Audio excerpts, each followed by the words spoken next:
Okay, can everybody hear me? Woo, testing, awesome. Okay, so I'm using the mic today. Usually I don't use a mic, but I've got a little bit of a cold and I want to make sure that everybody can hear me. So, here we go. Got a couple people still coming in.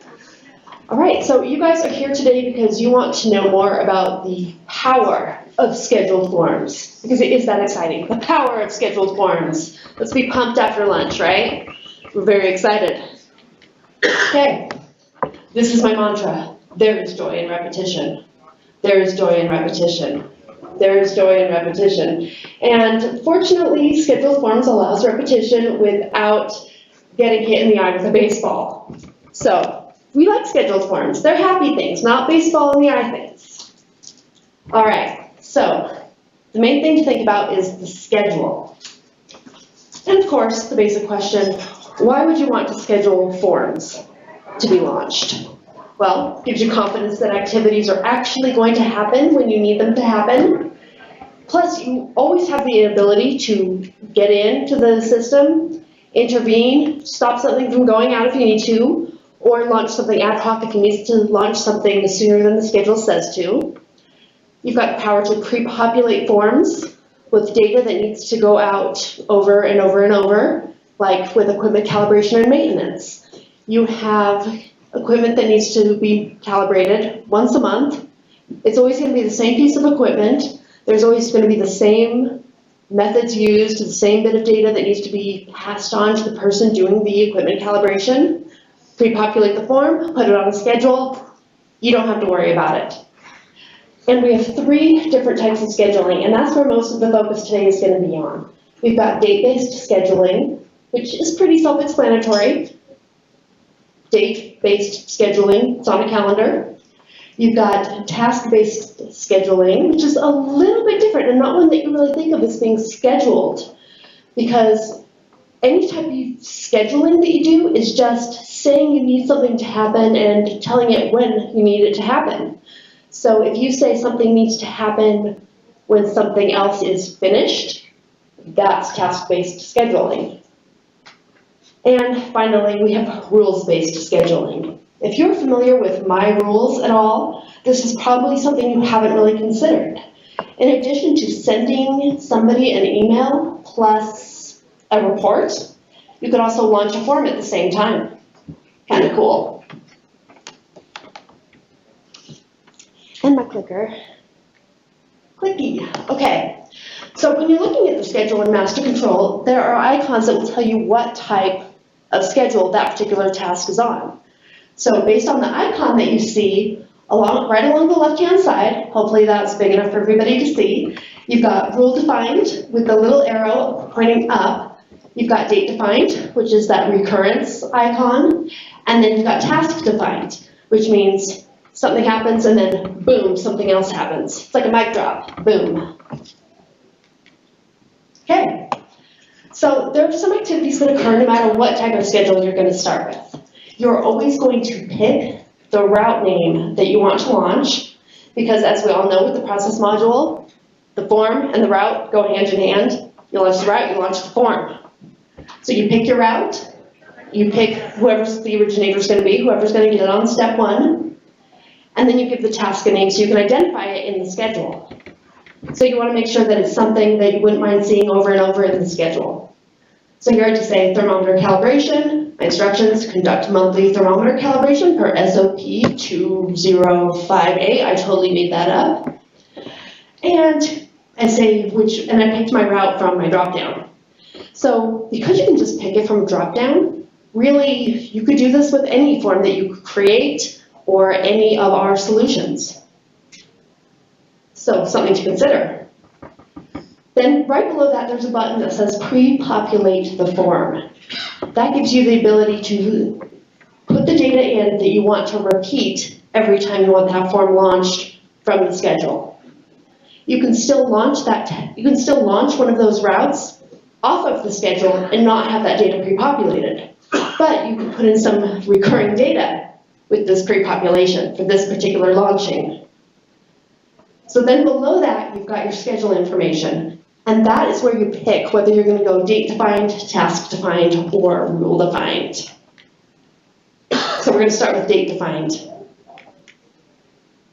Okay, so you pick your first start date and time, you select a frequency, and that's really it. I mean, it's pretty self-explanatory.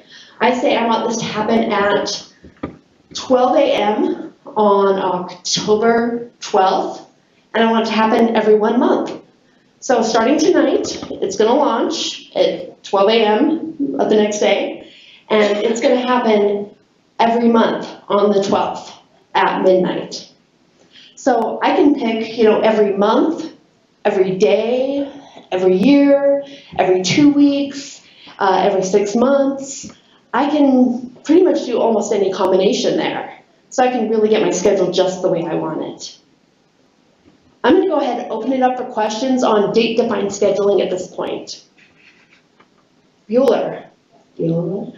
Question. Well, it was on the previous screen. The originator, does it have to be a specific person, or can you have a...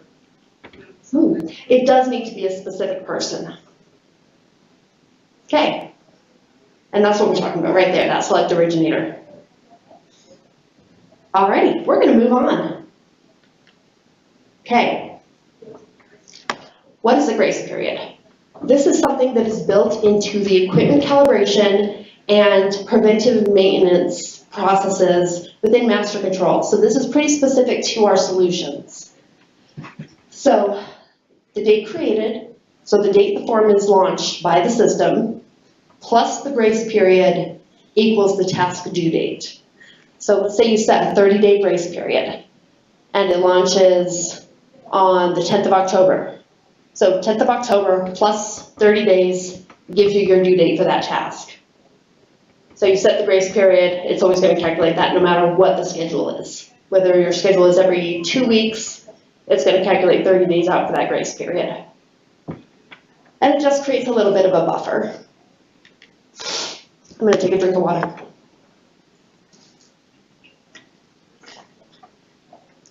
Question? Can you update that grace period? The grace period is unfortunately hard-coded into the calibration and maintenance solutions. However, that is what we call one of those global variables that can be updated by Master Control. So if you want to do a solution modification on your calibration or maintenance, as part of that, we can update the grace period. Can you put grace periods in custom forms? Absolutely. I didn't see that. Yep. One thing I've done for customers before was, as part of their equipment master, we added in a column for the grace period. So each piece of equipment had a different grace period associated with it. So we took it out of the hard coding and made it something that was dynamic, that could be controlled. So we have options, but with the out-of-the-box solutions, they are hard coded. Alrighty, we're going to move on. Okay, so then there's another piece of configuration that is associated, and by configuration I mean hard-coded inside. Don't pay attention to me knocking my water over, that's fine. Okay, so we've got another piece of information that is within the solutions, hard-coded, but it is something that we can update for you. It is what type of schedule it is on. So this determines how the next scheduled form is going to be launched. Whether it's a fixed schedule, which means it just follows whatever you set up in the schedule, or if it's completion based, meaning that form due date or that form next to launch date is going to recalculate based on when the prior task was completed. So if you complete a calibration 5 days late, it's going to update the rest of the schedule because of that 5 days, so that you're not shortchanging that calibration window. Anyway, fixed schedule versus completion based. Okay. And then just a quick reminder, don't forget to pre-populate your forms when you're setting up your schedule, because one of the beauties is having that data already ready to go. Okay, so this is just a quote that I like from Elon Musk. I say something, and then it usually happens. Maybe not on schedule, but it usually happens. So we don't really like that within, the quality realm. If we say something has to happen, it really does need to happen, and it needs to happen when we say it's gonna happen, not, usually. So I think that's funny. Okay, so let's talk about task-defined scheduling. Okay, for task-defined scheduling, this is, again, really self-explanatory. You pick a task that is currently in process. That drop-down list contains all the tasks that are currently in process in master control. It could be a document packet task. It could be another form task. You pick one that's in process. As soon as that task hits the release vault, this task launches. So, why do you want to do it? Well, it allows you to schedule the launching based on current activities. For example, if you have change control that's bringing on a brand new piece of equipment, and you know that piece of equipment needs to be calibrated at the end of the change control process, you can go ahead, set it up, and as soon as that change control hits the release vault, that calibration task goes out. So then set it up and forget it. You know what's going to happen. Or you could launch a maintenance work order after an OOS or an NCR is complete. If you have something that needs to be maintained, and it was involved in your NCR or you're out of specification, as soon as that closes, you can launch one of these off automatically. So let's just open it up to the group. What other things do you think would be useful with a task-based schedule? What can you envision using this for? Any thoughts? Project. Yeah, you could totally use it with a project. Okay? Alrighty. Not a lot of thoughts on that, but that's okay. You'll go home and you'll think about it. And then you'll think of some ideas, because that's how this works. Yeah? Could you launch a series of SOPs in order? So this is talking about form tasks rather than document tasks. But yes, that's a really good idea. Okay. Preventive maintenance on a piece of equipment as well, just one step. Yeah, absolutely. Can I launch just an action item? You know that action items are part of the employees, I do. but can I just launch an action item? If you created a standalone action item form, you could. However, because of the way the action item is created, where that first page is completely read-only, and it relies on all the data coming from a parent form, you don't get the chance to have that data pass in if you launch it by itself or with the schedule. But if you created your own simple action item form, you could totally do that. Okay? So next we come up to rule-defined scheduling. How many of you are familiar with my rules? 1? 2? Okay.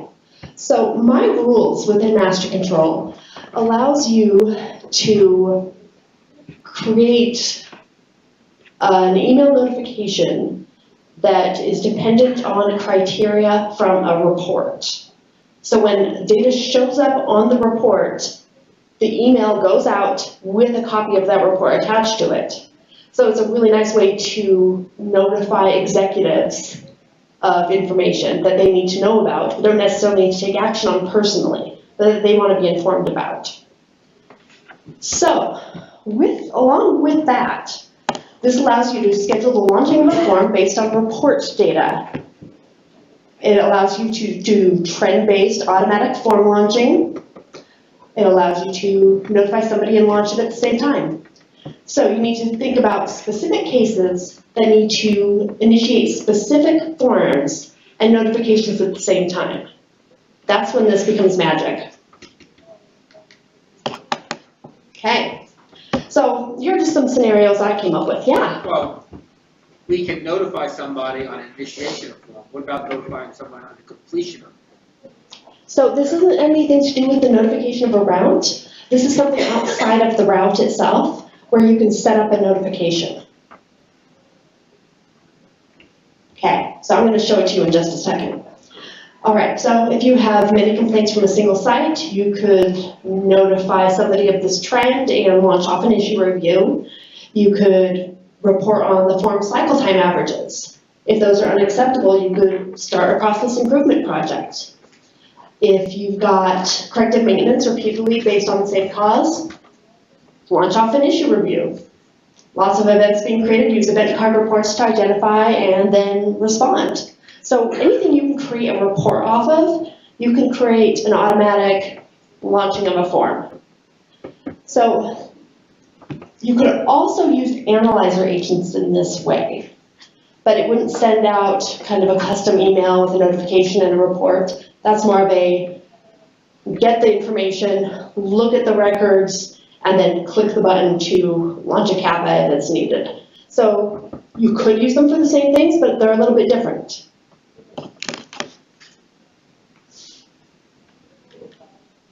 All right. So here are the steps you need for rules-based task scheduling. You create a filtered report. Make sure you've got filters on there, because otherwise, as soon as that report generates, it's going to kick that notification and that task off. So put some filters on there so that not everything shows up on that report.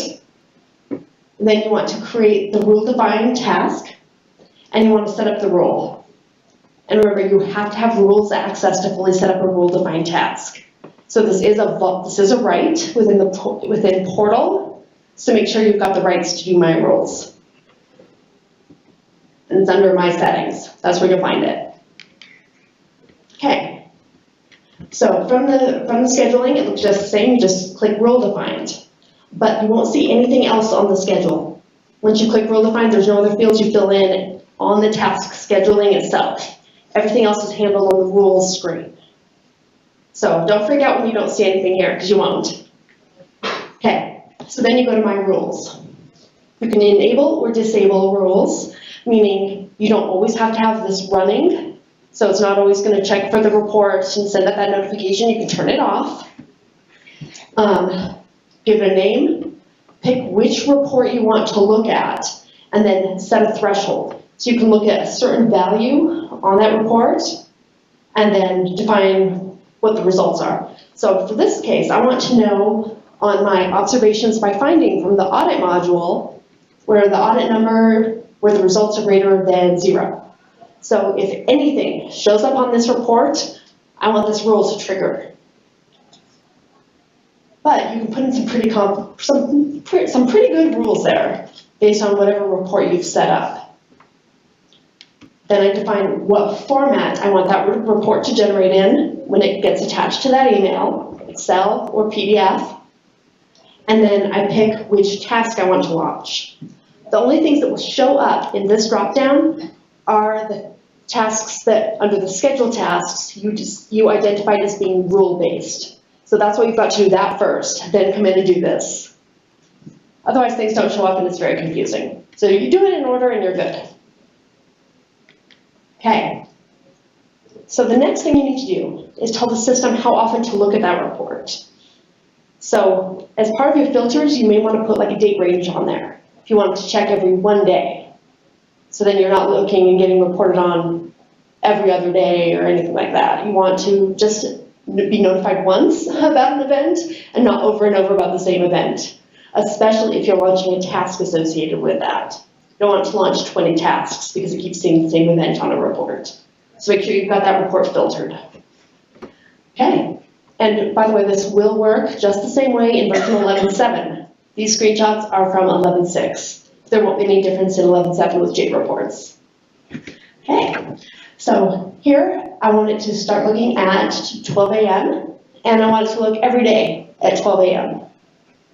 So let's say I've got a lot of audits going on. This is a good thing when I can look at the audit observations by finding, sees if there's anything on that report, if there's any observations, kicks out a form. Okay, here's the notification settings. I want to define what my email subject is going to be.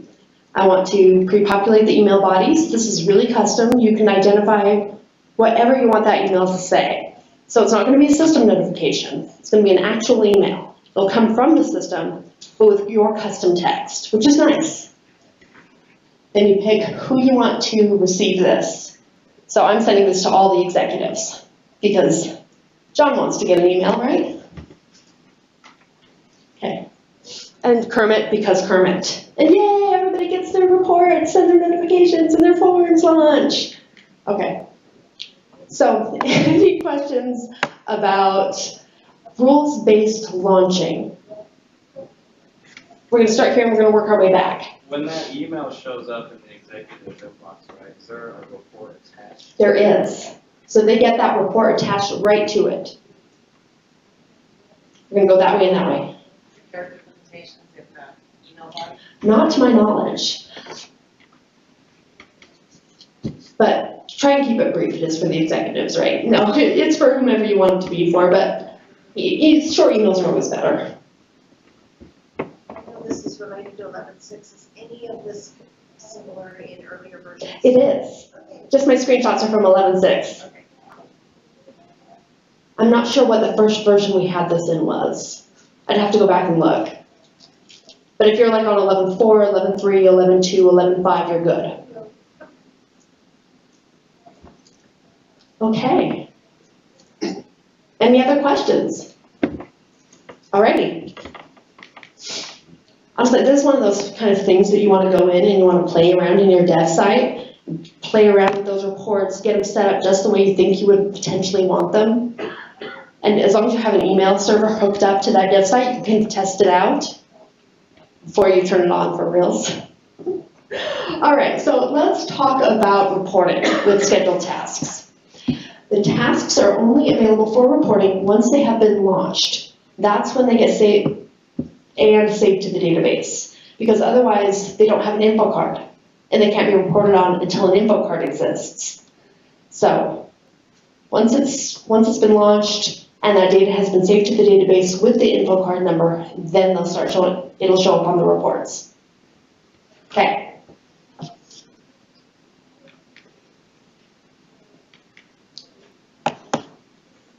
Alright, so let's talk about the schedule. The schedule isn't something that can really be reported on through analytics.